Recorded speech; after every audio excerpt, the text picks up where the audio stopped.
संत Eknath multispeciality सरकारी रुग्णालयावर झालेल्या वैद्यकीय निष्काळजीपणाचा आरोप.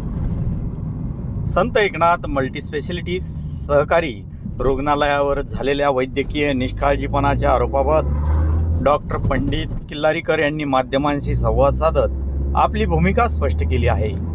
या प्रकरणाशी माझा कुठलाही संबंध नाही. 30 वर्षापासून वैद्यकीय क्षेत्रात कार्यरत आहे, असेही त्यांनी यावेळी सांगितले. डॉक्टर पंडित किल्लारीकर यांनी बीजे स्टार न्यूजशी बोलताना ही माहिती दिली. आपण पाहत आहात बीजे स्टार न्यूजसाठी वृत्तनिवेदक तथा महाराष्ट्र विशेष प्रतिनिधी विजय शिवगजे.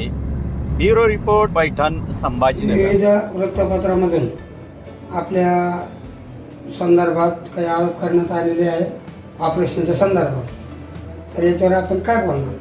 मी डॉक्टर पंडित किल्लारीकर, वैद्यकीय व्यवसायात गेल्या 35 वर्षापेक्षा जास्त काळापासून मी वैद्यकीय व्यवसाय करत आहे. मेडिकल ऑफिसर पण होतो आणि आमचं संत एकनाथ सहकारी मल्टीस्पेशालिटी रुग्णालय आहे. त्या रुग्णालयात सुरू होऊन आता एक वर्ष झालं. त्याच्यामध्ये सर्व तज्ज्ञ डॉक्टर आहेत आणि त्याच्यामध्ये विनोद भारद्वाज 1 महिन्यापूर्वी त्याच्या पत्नीला घेऊन आले होते की त्या पोट दुखतं आणि गर्भाची पिशवी खाली येते म्हणून. आम्ही सगळी तपासणी केली आणि ममता भारद्वाज यांचं ऑपरेशन एक महिन्यापूर्वी झालं. 1 महिन्यापूर्वी झाल्यानंतर पहिला दिवस ती व्यवस्थित होती. दुसऱ्या दिवशी संध्याकाळी आम्ही तेव्हा ज्याला तपासायला गेलो तर ती मला कमी दिसू लागला असं म्हणू लागली. आम्ही ताबडतोब सगळ्या तपासण्या केल्या. तज्ज्ञ डॉक्टरांना ताबडतोब आम्ही त्याच्या बोलावलं. नजर जायचं कारण काय, गर्भाची पिशवी काढली आणि नजर जायचं कारण काय, आम्ही सुद्धा बुचकळ्यात पडलो. हिला हे पेशंटला असा कसा त्रास होतो म्हणून. नेत्रतज्ञ बोलवले, हृदयरोगतज्ञ बोलले, सर्व तज्ञ बोलून सगळ्यांचं मतं घेतलं आणि मग असं ठरलं की त्याचं CT स्कॅन करायचं. पैठण इथं CT स्कॅन केलं आणि त्याच्यामध्ये थोडासा मेंदूमध्ये थोडासा हे प्रॉब्लेम दिसला आम्हाला. मग आम्ही ताबडतोब निर्णय घेतला की ऑपरेशन झालं आणि ते पेशंटची दृष्टी गेली. हा काहीतरी थोडं वेगळा जो प्रसंग आम्हाला वाटला म्हणून आम्ही ताबडतोब पेशंटला गॅलेक्सी हॉस्पिटल संभाजीनगर येथे आम्ही ताबडतोब रात्री आम्ही शिफ्ट केलं आणि डॉक्टर राहुल भावटुळे मेंदूरोगतज्ञ यांना फोन करून सांगितलं की पेशंटाला आम्ही ऑपरेशन करू, दुसरा दिवस आहे आणि त्याची दृष्टी कमी झाली. मग डॉक्टरने ताबडतोब तपासून उपचार वगैरे व्यवस्थित केला. 7 दिवस पेशंट ॲडमिट होती. 70% तिची नजर आली. डॉक्टरांनी सांगितलं की नजर तिला येऊ शकते सर, थोडा उशीर लागेल म्हणून.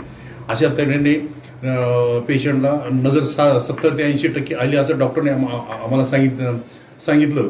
आणि माझ्या संत एकनाथ सहकारी मल्टीस्पेशालिटी रुग्णालयाच्या बातम्या ज्या आल्या ते एक बाजू ऐकून झाल्या. त्याच्यामध्ये रुग्णालयाचा कुठला दोष नाही. एक तज्ज्ञ डॉक्टर ज्यांनी 50,000 शस्त्रक्रिया स्त्री रुग्णाचे केल्या, 50,000च्या वर शस्त्रक्रिया, त्या डॉक्टरने ती शस्त्रक्रिया करून असो. भूल तज्ज्ञ, हार्ट स्पेशलिस्ट म्हणजे हार्ट बाजूला ठेवून भूल देऊन ऑपरेशन करणारे असे आपल्याकडे तज्ज्ञ डॉक्टर आहेत.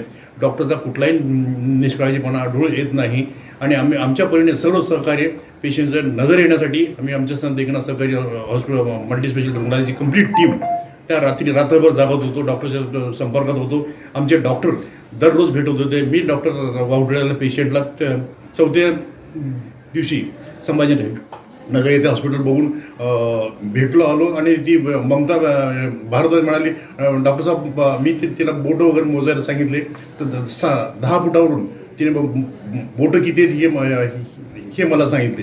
तर पेशंटची नजर वगैरे व्यवस्थित आहे. थोडं जे कमी असेल तर तज्ज्ञाच्या मताप्रमाणे तिला नजर येऊन जाईल आणि ती हळूहळू येईल असे तज्ज्ञ डॉक्टरांनी सांगितल्यामुळे सध्या रुग्णाची परिस्थिती चांगली आहे.